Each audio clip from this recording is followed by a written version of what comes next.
transcription.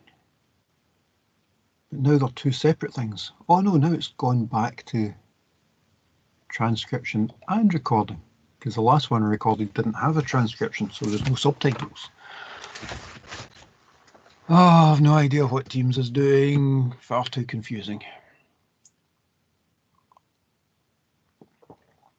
Okay, we seem to have both a recording and a transcription, so there will be subtitles for the recording if you need them. Don't forget, you can turn on subtitles anytime it does a simultaneous transcription, and you can have them come up on the screen if that's the sort of thing you like. Because I noticed there was a big news story this week that you guys all watch everything with subtitles on anyway, which I don't understand, but okay.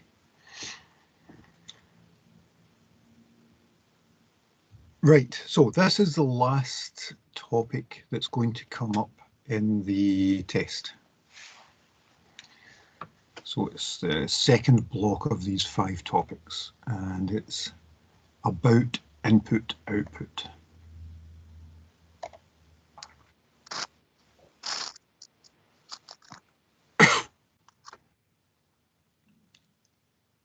That's somebody coming in. Get the fuck away. Move. Well, I wonder how I take that out of my recording.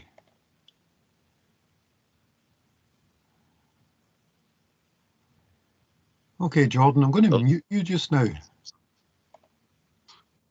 Because, you know, we didn't need to hear that, whatever it was. Do you know, when I post these on YouTube, they're down as kid-friendly. I'm going to have to change that now.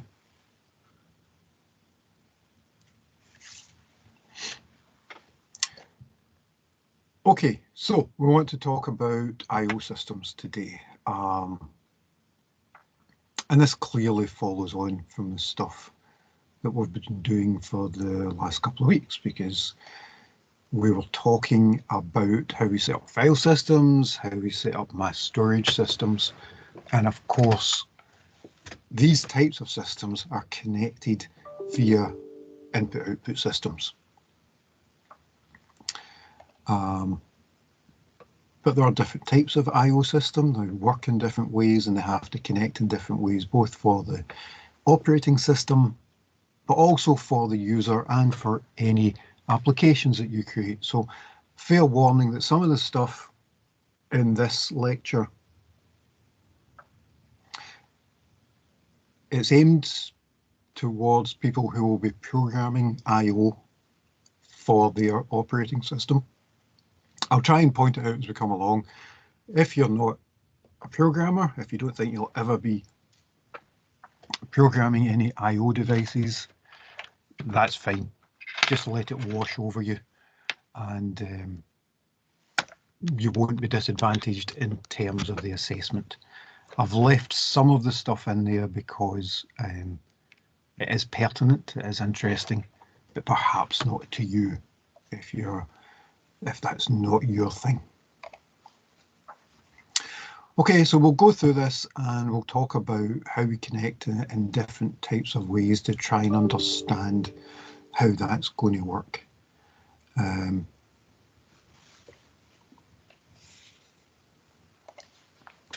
So, as you probably already know, there are many different types of input-output system. Just look at your device that you're using just now. If you've got a PC in front of you, for example, I'm just looking at my setup here, and I have a USB device connected to my keyboard. I've got one monitor connected via HDMI. I've got one monitor connected via oh gosh, what's it called? Mini DV. I also have a VGA connector, but I don't have a monitor connected to that. And that's just the ones I can see. Internally, there's a whole bunch of other I/O connections, things like SATA devices for hard disks, and If you've got an older machine, that might be EISA or something like that. So the whole bunch of devices all working to get data in and out of your system. And they're all very different. Some of them are fast, like an SSD. Some of them are painfully slow, like a tape or a printer. However we set up our operating system, it has to cope with all these different types of device, all these different ways that they're connected, all these different speeds and all these different ways that we need to interact with them, because some are two-way. We send and receive data. Some are one-way. We only send data to this monitor, for example. We might only get input from some other device. So we need to make sure that we cope with all of that stuff. So we're going to need hardware to cope with that. We're going to need ways to connect. We're going to need ways to transfer the data. And we're going to need to control all these different types of devices. So we're going to have ports, we're going to have buses, we're going to have device controllers, all working together harmoniously with the operating system, just so that you can type A on your keyboard.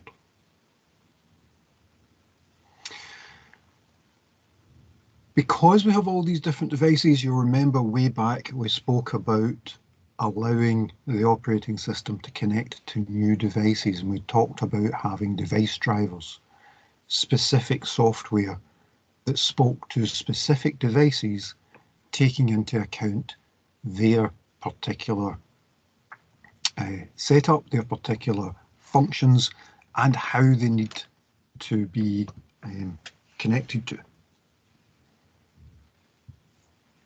And we spoke about that, 2 months ago, something like that.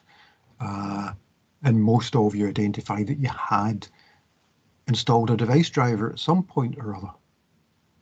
You probably have to install a device driver if you get a new mouse these days. So you get a new mouse, a new printer, a new keyboard, a new monitor. You probably have to install a new device driver.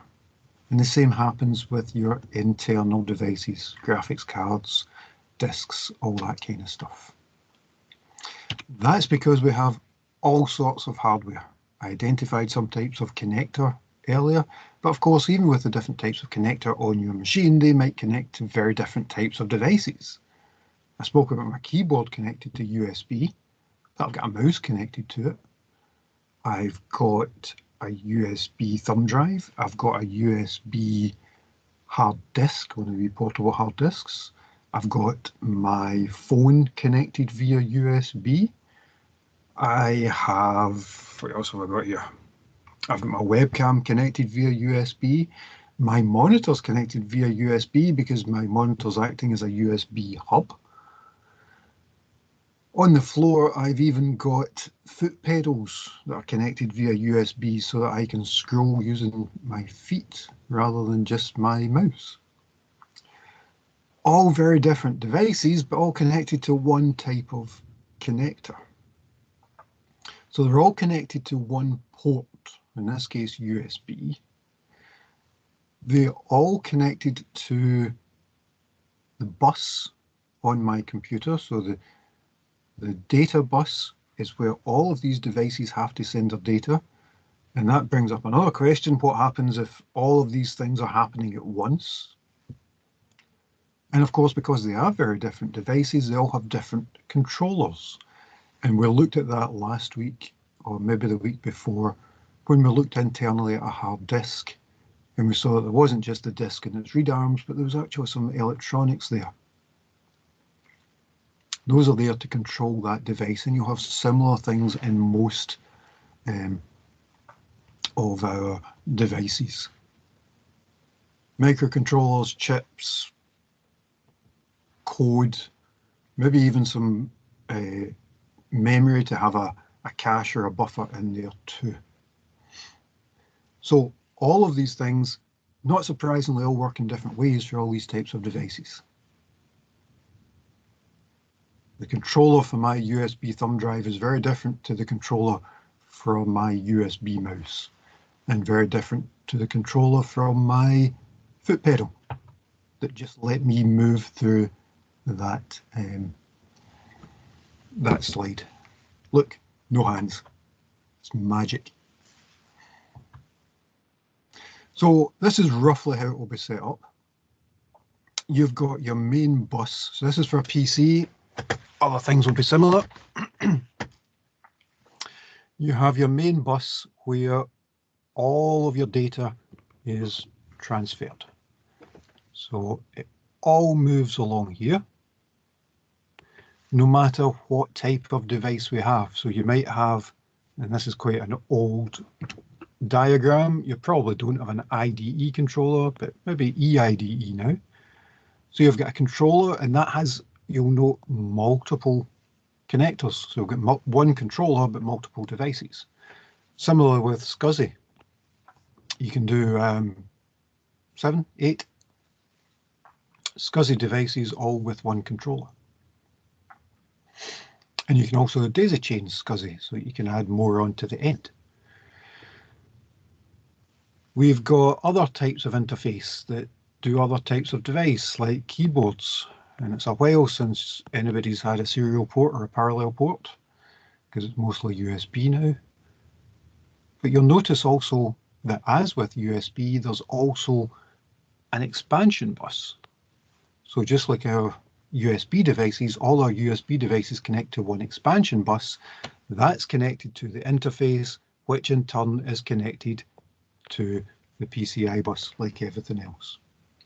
So all of these things are connected to one device, to one bus, no matter what the device is. All your graphics, all your processors, everything. And that can be an issue where you have lots of different connections all trying to do things at once. I'm not seeing any questions in the comments. Don't forget, if you have anything, just ask. So, not surprisingly, all those different types of devices have lots of different types of hardware. So what we try and do is have I/O instructions that control the devices, rather than saying, oh, well, let's reinvent the wheel for every type of device. Let's just use the same instructions and let the device sort it out. So we'll say something like read some data. How that works on a hard disk versus a USB drive versus a keyboard, leave that to the unique hardware for the device. All we want to do is read some data.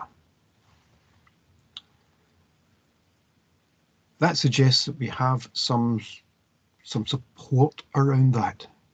So with things like registers to put the data that we read, and if you think back to your little man computer, you remember that even just reading a single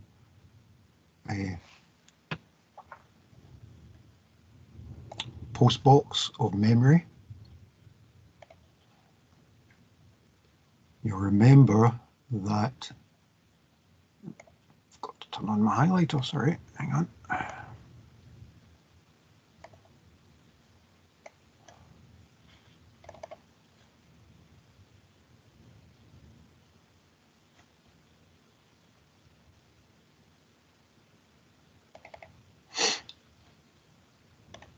There we go. So you remember that when you read a piece of data from memory, it works its way up this bus and gets read into the register. We have the same sort of thing for I/O devices. Still coming up the same bus, still connected. Remember, we've only got one bus, but it's the same idea. So for your little man computer, it was coming up the bus and going to the processor. We'll do the same thing when we're reading from other devices like our disk controller. They'll come onto the bus, they'll get in close to CPU and be stored in a register. So registers for getting data in, registers for putting the data out, but also other registers to control it. is this device currently being used? That's quite an important one, because if it's being used by one device, by one process, you probably don't want another process getting access to it. If you're writing out data to a printer from one application, you probably don't want another application to also try and simultaneously write to the printer, because all you do is you get a jumbled print. The same sort of thing would happen if we were trying to do any other device. Similar, anyway. We also have to decide how we are going to represent those devices in our system. So you remember way back when we talked about CPUs, CPUs have data buses. So that's connected to this PCI bus, but they also have instruction buses and address buses. So if we want to get an address from memory, we say which address we want. In this case, it comes from the program counter, that goes down the address lines, it says we want it from 0, and it brings it back up. So the question becomes, do we do a similar sort of thing for I/O devices? If we do, then it's called memory mapped I/O.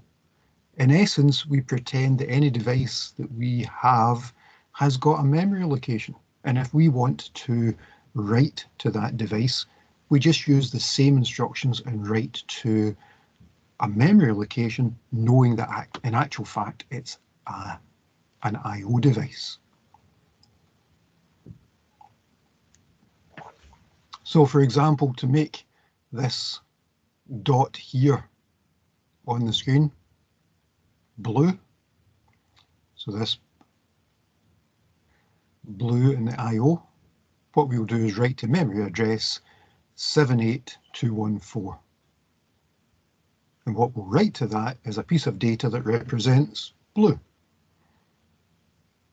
which means that the hardware, in this case the graphics adapter, will send information to the monitor to say, make that particular pixel blue.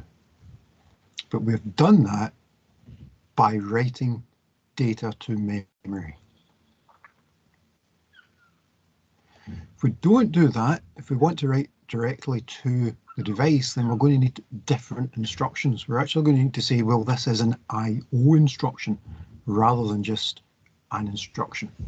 So we might have to put in different mechanisms for that. Memory mapped I/O is quite common, and in fact, if you have a PC, there are still memory map locations that are what we call well known. They're the same everywhere. So we've been talking about interrupts for weeks and weeks. You can see there that the interrupt controller actually is at I/O address 20 to 21 in hex. And all of these things, like graphics and like printers and like whatever, all have well-known devices. They might have been recycled, so you can see that list there. We don't have many diskette drives anymore, we don't have many floppy devices, but that'll have been reassigned. So it might now be the USB connector. Okay, so we've got the stuff, we've got it connected. Question then becomes, how do we know whether or not the device has something to tell us? So we're okay if we are telling the device something, but how do we know if the device has something to tell us? We're going to need to come up with a way of understanding that the I/O device has some input. Abby, do you know what that is? Adam, do you know what that is? Adam Taylor, do you know what that is? Andre, do you know what that is? And Samana, do you know what that is? Ben, do you know what that is? Callum, do you know what that is? Daniel, do you know what that is? Evan, do you know what that is? Fraser, do you know what that is? Frida, do you know what that is? Harry, do you know what that is? Jennifer, do you know what that is? Jordan, do you know what that is? I was typing on the. Of course I do. Okay, you can tell everybody. That'll save my. I'll drink No, my no, tea it's while okay. you You were doing good. I was just leaving you to it. All right, thanks. That's good. What I was Okay. doing. Broadcasting to all home devices connected to your account. By the way, now you can broadcast to a specific device or room. Thanks, For Google. example, you could ask me to broadcast Okay, to Google, living be room. quiet.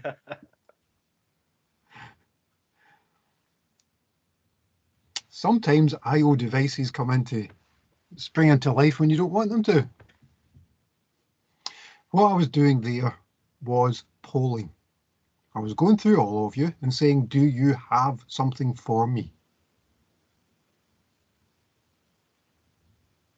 And I just go through you one after the other, saying, is there something you want? That's different to how we might do it normally, because what I always say to you is put up a virtual hand or put a comment into the chat, or even just speak. So those are similar to the two types of ways that we do it for I/O. We either have polling, where I go around every one of you and check and see whether there's anything you want to say, or we do interrupts, where you tell me that you've got something to say. I/O devices work in the same way. We can use polling. We go around each device saying, do you have anything? Have you got some data that you need to give me? Now, that means you get around everybody. Everybody gets a chance. But what happens if you've got a lot of devices or devices take a while? So again, think about it like us being in the class. I get to Abby, and Abby has a really long question, and it takes me ages to answer. By the time I get around the class and get down to Pablo's forgotten what he wanted to ask in the first place. So it's fair in one sense that we go through everybody, but it can mean that you miss somebody, because by the time you've got to them, they've moved on and they've done something else. Can you imagine what would happen if that was data that can't be replaced? Some network information coming in, so even some presses on the keyboard, and all of a sudden you do not have that information. It's lost completely. But it can be reasonable if you've got fast devices and if you know exactly what's going on. So it's probably not a good idea if you've got a device where you can add in extra devices, extra I/O devices to your computer. But if you know what's there and you can manage it and you're happy saying, okay, we're going to give equal time, for example, it might still be okay. Most systems, though, use interrupts, and you'll know that because we've been talking about interrupts for months now. And it's the same kind of idea with an I/O device. The CPU is busy doing something, but instead of being interrupted by another process, it's interrupted by a device. The device says, I have some data. Hello, keyboard here, somebody's pressed a key. CPU stops what it's doing, runs the interrupt handler for the keyboard, which runs to the keyboard, gets the character, and this is important, it does nothing whatsoever with that character other than store it in a buffer. So it doesn't attempt to process it or use it. All it's doing is grabbing it and saving it somewhere for whatever is actually using the keyboard to do with as it will when that happens. But it doesn't go to the other process that needs it. It simply does it as quickly as possible and gets back to the original process. Because as we've said before, We want interrupt handlers to be as small, compact, and fast as we can possibly make them.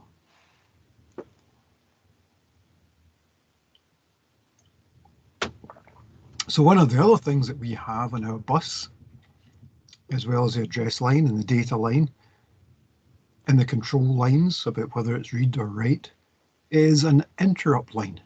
So if a device wants something, it makes that interrupt line high. CPU interrupts, runs the interrupt handler, and then goes back to what it was doing. That brings up another question. If you can interrupt a process,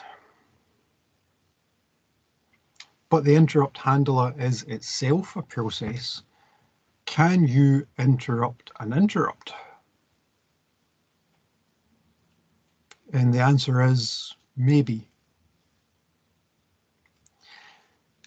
What we tend to do is define some interrupts as being interruptible and some as being uninterruptible. If, for example, you've decided that some things are more important, that they require prioritization, you can make them, excuse me, maskable or non-maskable. If you have a maskable interrupt, you can ignore it. So you're saying, you're not important, get to you if we can, but we're not guaranteeing it. A non-maskable interrupt will always get serviced, depending on what you need it for. Okay, so that's another wee bit of finesse in how we're setting this up. So what we end up is something like this. And I know that's a bit wee, so you can go back and look at these. Hopefully you've got them open on your screen anyway. But what it's really saying is the CPU is busy working away doing stuff. It notices that the interrupt line has gone high, so it initiates the I/O. The I/O completes in one of multiple ways. It could be, it's done fine, it's got the data, but it could have been an error. It could have been complete, it could have been whatever. Goes back, the CPU has now transferred control to the interrupt handler. It processes it, returns, and then resumes again.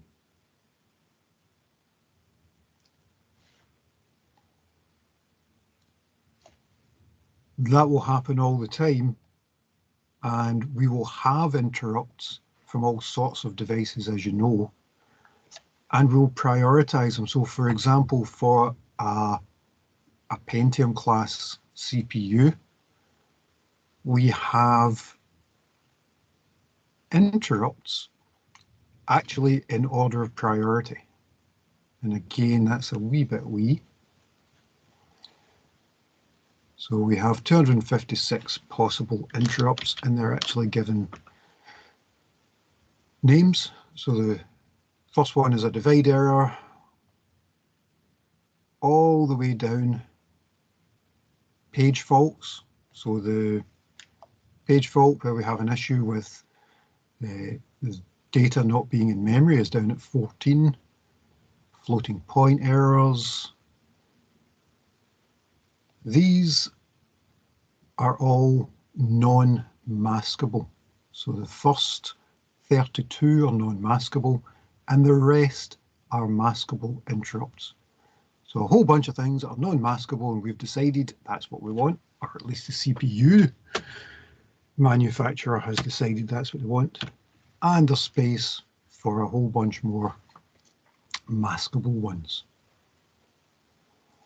And you can see that on that list, we're also using them for exceptions, things that have gone wrong. Debugs, divide errors, breakpoints. And again, this is one of those ones where you're either a programmer or not, and if you know what I mean by a breakpoint, great, and if you don't, tough. But you need to go and learn programming. So interrupts will cover exceptions as well. Hardware crashes. USBs removed without you saying that you're going to remove them. So system calls, all that kind of stuff. Anybody got any questions before we move on?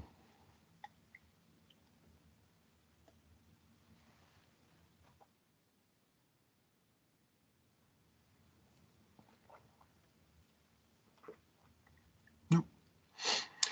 Okay, one of the issues that we have in connecting all these devices is that we have one bus and one processor. So the bus can take one word of data, and remember, a word is whatever the basic unit is in that CPU. It might be 16-bit, 32, 64-bit, but one chunk of data, a certain number of bits. When you go and ask, for example, your hard disk to get some data, it has to get it a word at a time, and the CPU has to sort that. Get this word, get the next word, get the next word, get the next word. That's an issue because while it's doing that, there's nothing else it can do. So we have something called DMA, Direct Memory Access. And the idea is, rather than the CPU staying in control of every single word that's transferred, instead, we can set up to transfer a chunk of data. Now that makes a lot of sense for things like hard disks where you've got a lot of data that you're transferring at once. So rather than saying, give me the next word, give me the next word, you'll say, give me 4K of data. So you say, starting at this position, give me 4K of data and put it into memory at this point. Go away and do it and let me know when you're done. Not surprisingly, using an interrupt. That makes much more sense. It means that the CPU can go on with other things. However, it's costly because DMA is actually a piece of hardware. We actually have to create another controller to do DMA. So it's helpful, but it's expensive. Just like all these other things that we've spoken about over the weeks. It's stuff that you can use to make you go faster, better, or whatever, but it costs. But it makes sense. CPU initiates a transfer, says how much, where it's coming from, where it's going to, go away and do it, and don't bother me until you're done.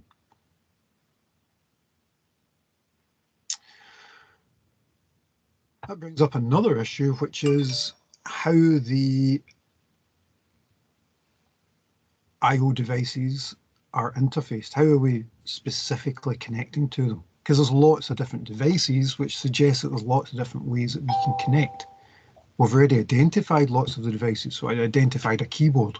Not surprisingly, that's a character stream. You get one character at a time. You don't get a whole block of 128 characters. You get one character. It's serial, one at a time. Weirdly, so is something like USB. It's a streamed thing. You only get one character at a time, one word at a time. Other things, such as hard disks, are block devices. So you go and get a 2K block or a 4K block or something like that. So that's one differentiator. Do you get a single character or do you get a block of data? Is it sequential, like a tape drive or a keyboard? Or is it random access? Can you go anywhere? Because I could decide that I want a red dot right in the middle of the screen, right there. So it's random. I don't have to redraw the whole screen just to make that red dot appear. So you could be sequential or random access when you can get any file that you want from a hard disk. Is it synchronous, so it's happening at the same time, or is it asynchronous and it can go and do it and you get told later? Or can you choose? Is the device able to be shared? So you might have multiple processes all using the same hard disk and all bringing in bits of data. or does it need to be dedicated? And I used the example of the printer. You can't have multiple processes writing to the printer at the same time. They have to go, it has to be dedicated to one app at a time. It's also how fast they are, whether you can only read to them, only read from them, like a keyboard, or only write to them, like my monitor, or whether they are read-write, like hard disks. Don't forget all these things in blue, they're the sort of things that you absolutely want to remember. But these are all the different types of device, so not surprising we've got a whole pile of different connectors. So this is roughly how it's set up in the system. So we've got our kernel controlling everything, but the kernel also has a subsystem that's dedicated to I/O, and that's what the device drivers connect to. So we've got all these different device drivers, SCSI, keyboard, mouse, and so on.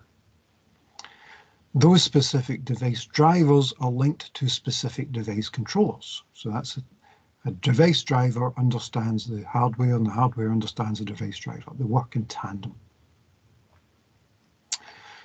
So they work in tandem all the way along here, and each of these things has one or more devices attached to it. Or potentially. You might not have anything attached to it. You might have a controller on there that you aren't using. I could unplug all my USB devices.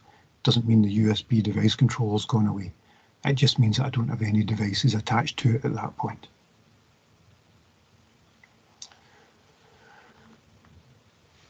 Okay, so we can see how this all works together. And with, if any of these things goes, as you'll probably have noticed, if something happens to your mouse driver, you have an issue. You can't use your mouse. Your mouse hasn't gone anywhere. It still lives.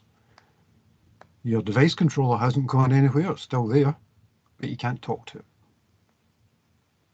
Similarly, you can have the device driver on the operating system as long as you want. If you haven't plugged in your mouse, it won't do you much good. You need everything to be there for all of this stuff to work. Okay, so we've got all of these different types of characteristics, all these different types of devices, and you can see there how some examples of how they're connected and what type of device they are.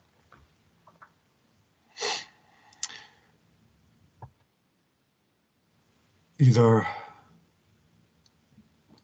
block or I/O for getting the data, whether they're memory mapped, or indeed whether they use network connections, because of course a lot of the things that we do these days connect via a network, so we need some sort of similar controller and driver to work over the network as well.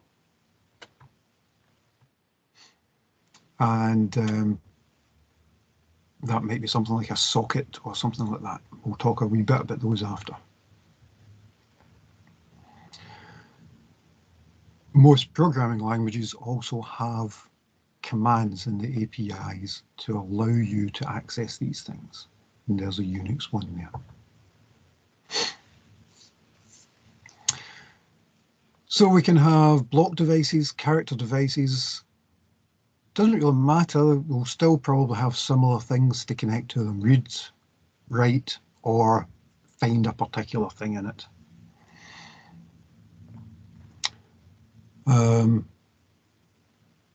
Some things connect using a raw connection, so we don't do anything with a keyboard, we just get the raw data coming in and then we work it. Others, as we saw last week, or was it the week before, might have some sort of structure put upon them, like a file system for a hard disk. We also looked before about what would happen when multiple I/O devices have to work together, like memory. Memory is an I/O device, same as everything else, and it might have to connect to the hard disk. So we might have our virtual memory all working together, and that might use DMA to speed that up. So you can see that all these things, all these wee bits that we're getting to work, they all fit together in the end. Even the network devices. So depending on what we have, So for example, you're doing a report on Windows, so you probably want to look at socket interfaces, because the protocol to connect over the network is different to how the network operates, which again is what we'd expect, because we want to have these different layers.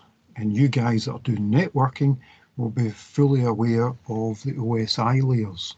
If you're not, go look up the OSI 7-layer model, and you'll get a good idea about how we separate out things like hardware and information and connections and all that kind of stuff. Because you might have very different things depending on what you're sending.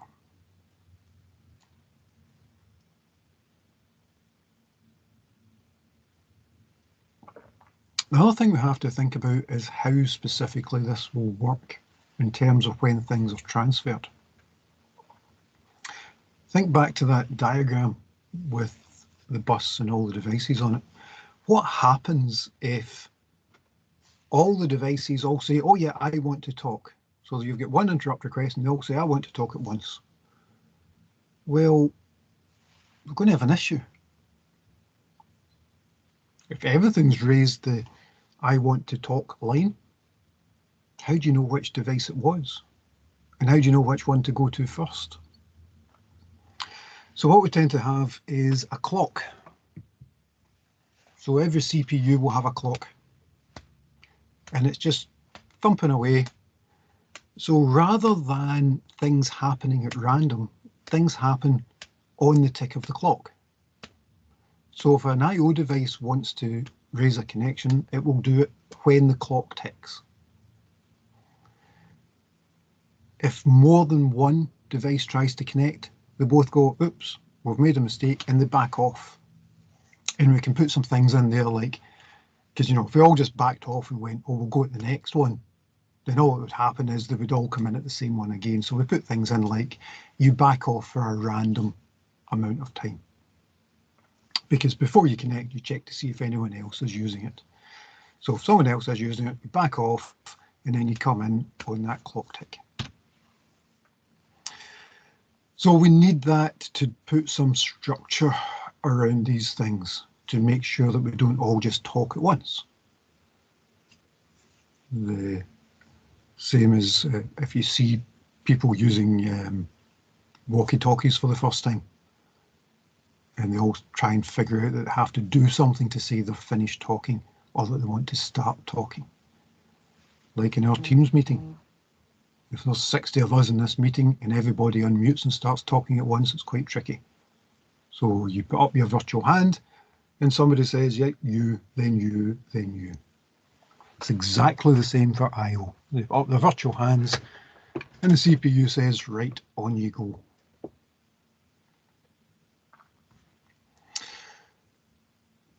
But if we're putting that in place and we're saying, yeah, you go, but you can't go,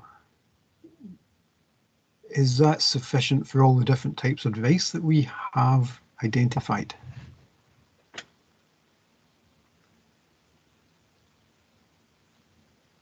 What about devices that require a lot of I/O? Do we say, right, while this I/O is going on, nothing else happens? So we're just waiting for the I/O to happen. That's called a blocking I/O. Nothing else can go on until that I/O is finished. And that's really simple to implement. You were doing something. You stop doing that thing and you do the I/O. The I/O finishes, you go back to doing what you were doing. Dead simple, but pretty slow and inefficient. So maybe you try to implement non-blocking I/O in your operating system. One where you say, okay, well, instead of just stopping, why don't we take a wee bit, then go back, then take a wee bit and go back, so you get as much as you can in one turn, one cycle, if you like, and then tell you how much you've transferred so you know that you have to go back. And of course, that then leads to the idea that, well, if you're just waiting on stuff to come back, do we even need to hang about waiting for that, or do we just Does somebody just let us know when that's happened? So we can have synchronous I/O, where we have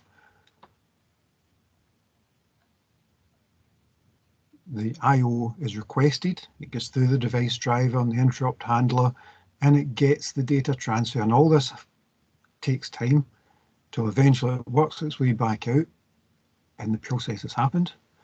Or do we try and implement asynchronous? So it gets a request, it works its way through the device and the interrupt handler. You initiate the hardware data transfer.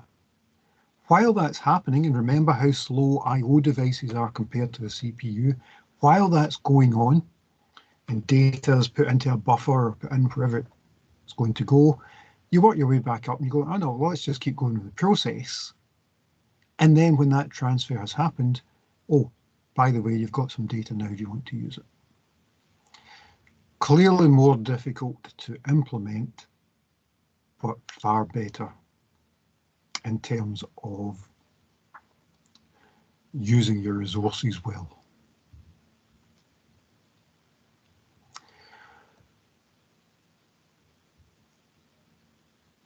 Okay, anybody get any questions on that before we move on?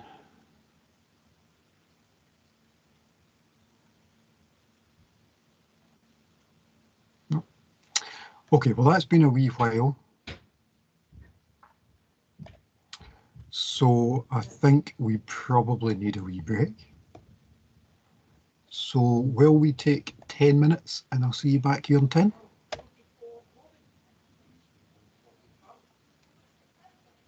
Okay, see you in 10.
Okay, and we're back.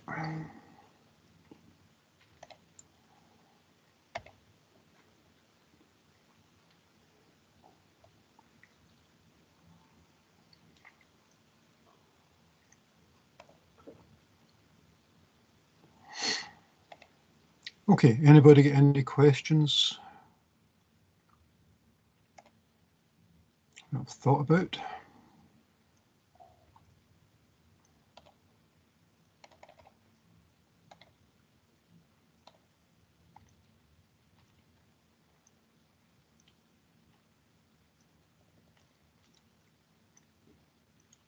No?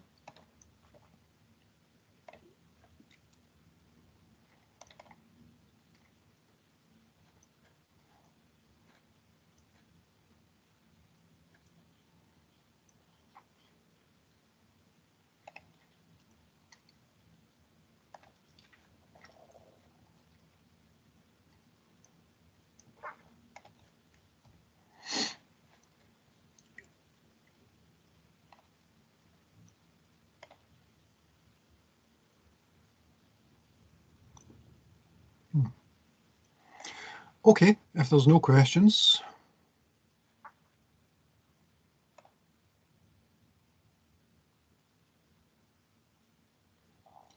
we'll get back to what we're talking about.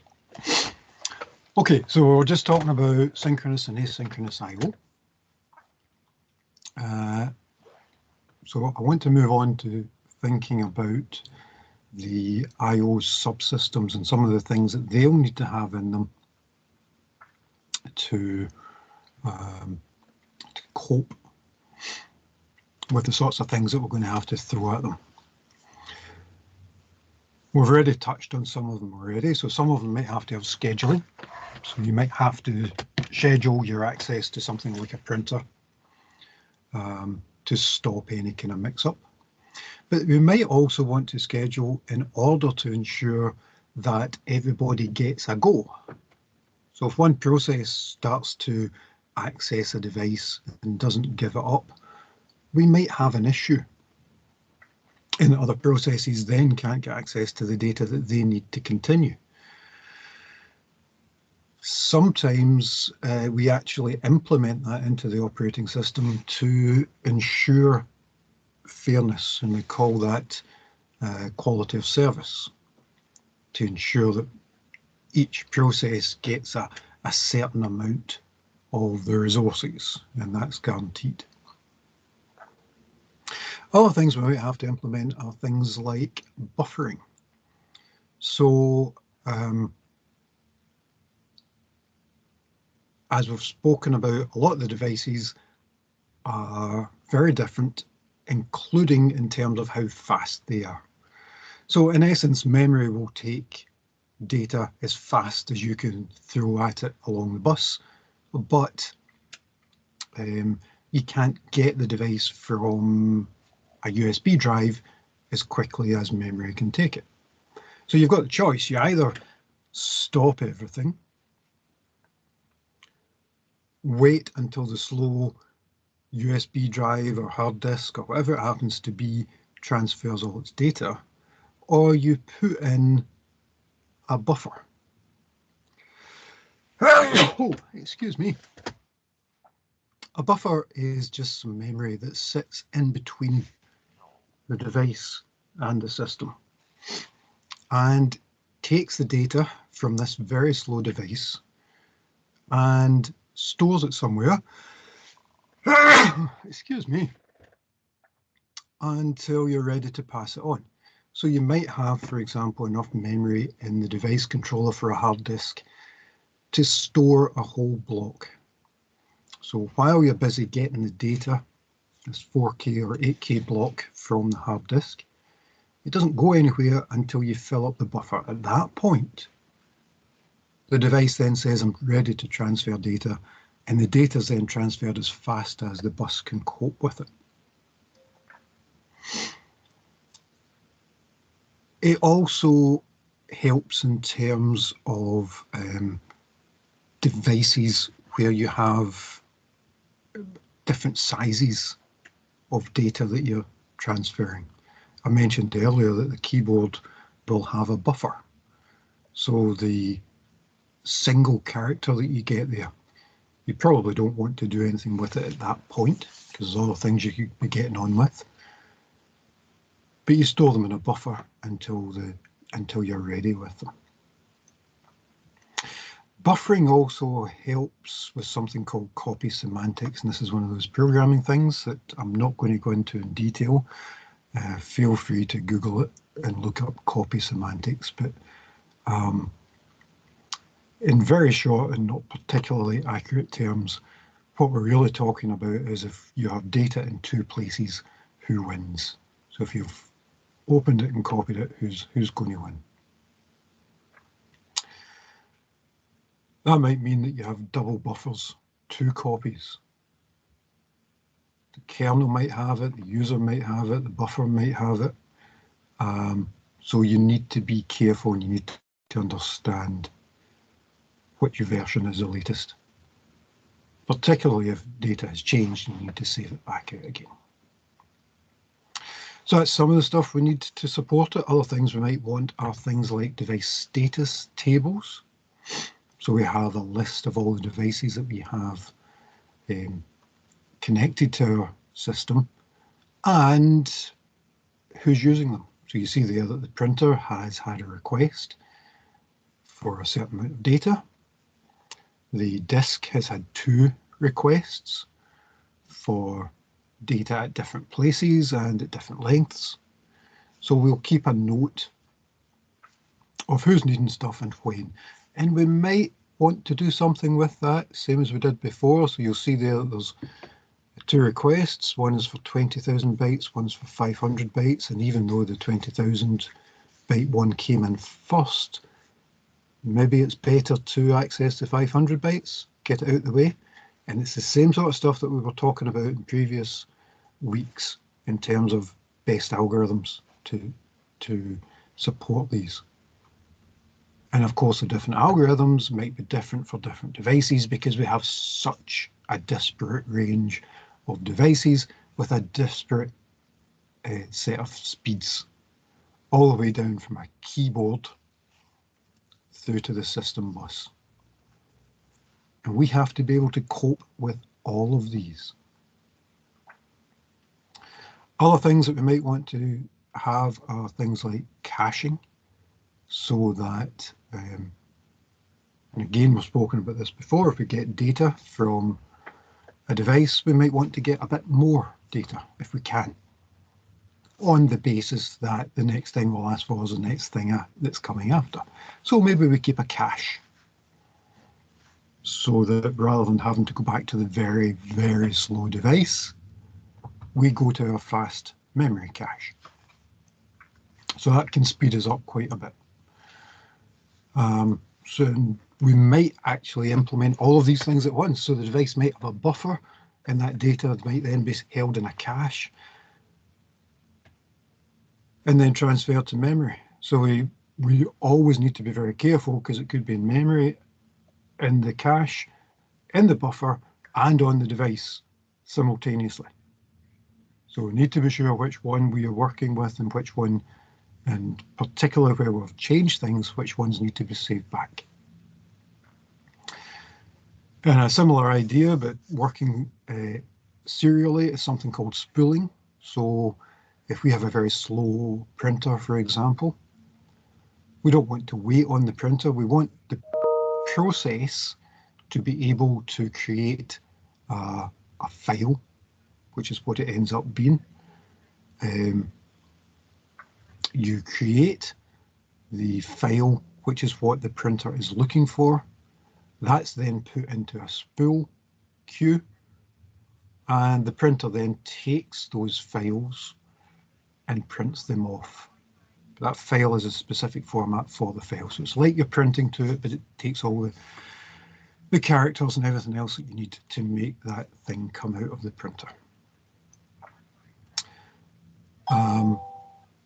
You may also have times where you reserve a device. So you make it available to just one process. But that can cause issues as well, particularly with something called deadlock. Now, if you remember back, there's a chapter on deadlock and we jumped over it. So I don't want to go into too much detail. What you can, how you might want to think about it is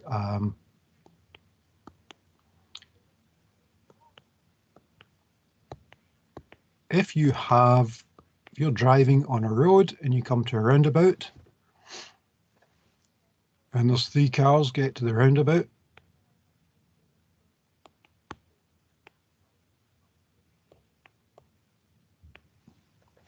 as you know, you give way to the car on the right. So this car is giving way to this car. This car is giving way to this car, and this car is giving way to this car, which is in turn giving way to that car, which is giving way to that car, which is giving way to that car, which is giving way to that car. That's a deadlock. Similar things can happen in a computer system where something's waiting to use a device, a process is waiting to use a device, but that's held by something else. But the two processes are working together. So the process is waiting for data from the other process and it can't get it because the original process is holding the device and it can't get the data to pass to the first process, and you get this deadlock affair. So you need to be very careful where you reserve data, where you reserve devices to particular processes. We also have to put in stuff to handle errors. What happens if we can't get the data? What happens if we have a read error or a write error? Do we retry? What happens? How many times? Are there different things depending whether it's read or write? What is our what's our process for doing all of these things? And at which point do you start reporting them? If you have a read error from a hard disk, do you just go, right, we'll keep reading until we get it? Or do you do something else? So some device controllers for a hard disk, for example, will mark certain blocks as being bad because they've reached a limit on how many times you've tried to access them. Just say don't use them. It's the development of the use space and free space that we've looked at before. We'll have a do not use space. What happens if you get loads of those? Does the device just keep doing it, or does it at some point report that back? So do you put it in a log that says, look, we have an issue with this device? You might want to look at it. We also need to protect the I/O because, again, as we've seen before, for things like memory, badly behaved processes might try and access things not by using the operating system, but by going straight to them. So we talked about it in terms of memory and processes accessing memory that are used by other processes. The same thing can happen with I/O. A process can try and run an I/O command not through the operating system and using proper system calls, but instead going straight to it. So we need to protect that, and we need to make sure that all the I/O connections go through systems controlled by the operating system, controlled by the kernel. And anything that tries to bypass those is simply blocked. So the kernel's got a key role to play in all this. It's got to remember all this stuff. It's got to know all the devices. It's got to know what's being used by which process and where. It's got to know what's connected and what's disconnected and what the devices are and how fast they can go and what type they are and whether you can get in lots of stuff or whether it's got a buffer. All of this stuff. So there's a whole pile of stuff sitting in the background, all to keep track of all of these things. Some use object-oriented methods to keep track of that. Again, I know that some of you are not programmers and that won't mean a lot, but all of you are doing a report on Windows operating system, and Windows uses an object-oriented method with a message passing protocol to implement its I/O. So you definitely probably want to find out about that and its pros and cons. Uses something like that. So we have file system records and networking records and device records, all to point to specific items. And again, these all need certain amounts of memory to record all of these things. So these all have a cost. Anytime you add a device, it has a cost in resources, in time, in memory.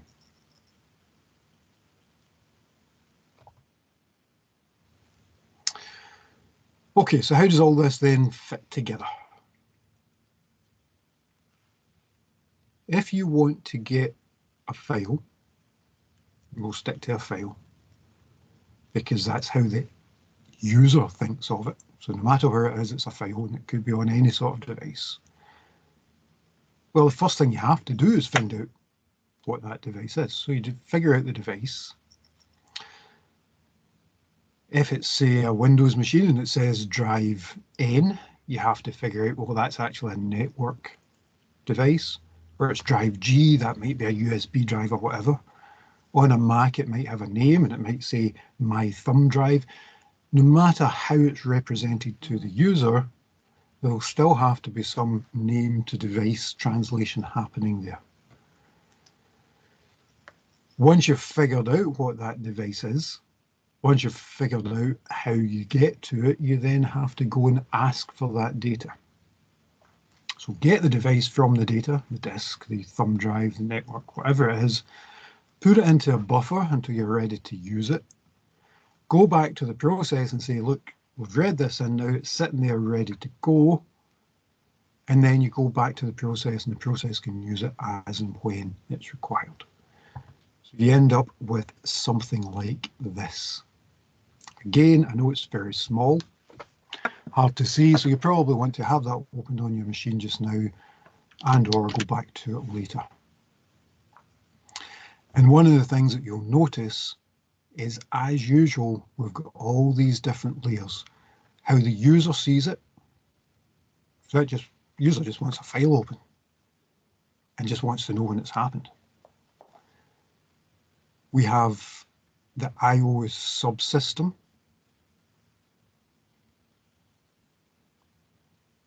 It gets there first because something might have happened. We might already have cached things. So rather than going away to the device, it's going, aha, I'm ahead of you, and just returns it immediately.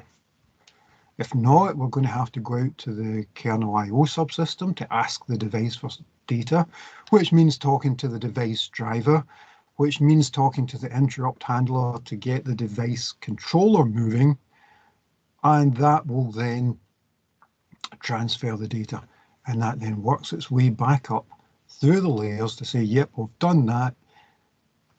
Hello, I've done it. Interrupt. Hello. Yep. Okay, we can take the data, bring it back up via the device driver back into wherever it's going to be held, and then finally telling the application that it's available. Every time you open a file or a part of a file, or every time I press a key, that's what's happening. It's slow. Very slow. Particularly compared to what happens when we do things internally. And the biggest issue that we have with I/O is its speed. So of course, everything that we do is to try and speed that up, putting in caches, putting in buffers, putting in DMA. All of these things is to try and speed up the base speed, because sometimes there's very little you can do because you have to go through all of these things. And of course, you have to go through them twice if what you're doing is getting data from another machine. So if you go to your OneDrive or your Google Drive or whatever it happens to be, you're doing exactly the same thing, but there's this extra bit. There's a network connect between what you've asked for and where it's stored over on the other side of the network. So the network puts in yet another delay. And you've probably noticed that if you ever try and open anything. And it's one of the reasons why things like iCloud or Google Drive or OneDrive often aren't purely network based. So you can say, yeah, this stuff's on my OneDrive stored on the cloud, remembering, of course, that the cloud is just a computer stored somewhere else. But because I access this stuff quite a lot, keep a copy locally. Keep it on my disk here. Now, OneDrive, you synchronize all that. I don't want to know about all the messy stuff about which one's up to date and keeping them synchronized. All I'm doing is saying, okay, here's some space on my hard disk. Here's the stuff I use most. Plonk it down here, and that will then speed up because I don't have to go over the network every time I need this. And that's just one of the things that we can do to improve the performance. We've talked about some of the others as we've gone through this lecture, like DMA and making the device smarter and putting in extra memory and all that kind of stuff. But of course, that's what we try to do all the time. We try and speed things up. We've got all these devices. We've got all the different ways they connect. We've got all the different ways that we have to access them. And it takes an age. Questions?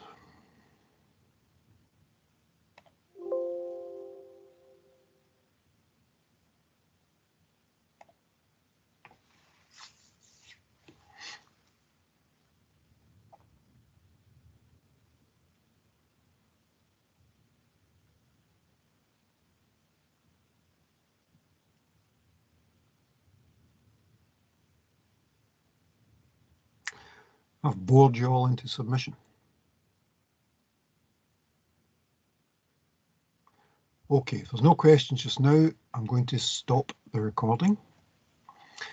As usual, this will be on my YouTube channel, and it's also linked from the module materials OneNote notebook.